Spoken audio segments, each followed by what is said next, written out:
हुकूमत ने महंगाई से परेशान आवाम पर पेट्रोल बम गिरा दिया है। पहले ही आसमान से बातें करती कीमतों से गरीबों के लिए दो वक्त की रोटी खाना भी मुश्किल है। ऊपर से पेट्रोल महंगा होने से अशिया खुर्दनोश की कीमतों में मजीद इजाफा होने का खदशा है। क्या कहते हैं शोरकोट के शहरी, रिपोर्ट कर रहे हैं आबिद हुसैन। गुर्बत में पिसी हुई आवाम पर हुकूमत की जानिब से एक और पेट्रोल बम गिरा दिया गया है। लोग पहले ही महंगाई की वजह से परेशान हैं, ऊपर से इतना ज़्यादा पेट्रोल का महंगा होना, यकीनन आवाम परेशान है। मेरे साथ शहरी मौजूद हैं, आइए उनसे बात करते हैं। जी, क्या कहेंगे?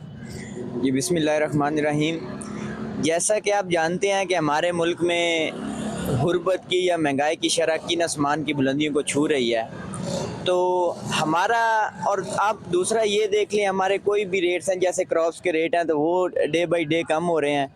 तो हमारी हुकूमत वक्त से अपील यही है कि ना कि इन चीज़ों को इंक्रीज़ करें बल्कि डिक्रीज़ करें। रोटी तो पहले ही गरीब की पहुंच से दूर होती जा रही है।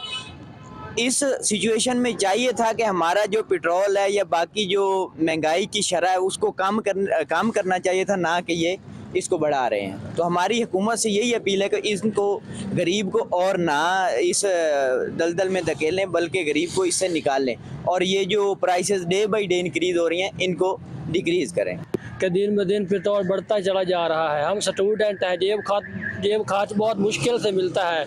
लिहाजा हुकूमत से दरख्वास्त है कि पेट्रोल की महंगाई को कम किया जा सके। जी बिल्कुल, इनका यही कहना है कि हुकूमत रोज़ाना जो महंगाई कर रही है, हुकूमत के दावे तो यही हैं कि हम आवाम को रिलीफ दे रहे हैं, लेकिन वो सिर्फ कागजी कार्रवाई तक है। हुकूमत को चाहिए कि वो मुस्तकिल बुनियादों पर गरीबों को रिलीफ दे ताकि वो अपनी ज़िंदगी आसानी से गुजार सके। जी।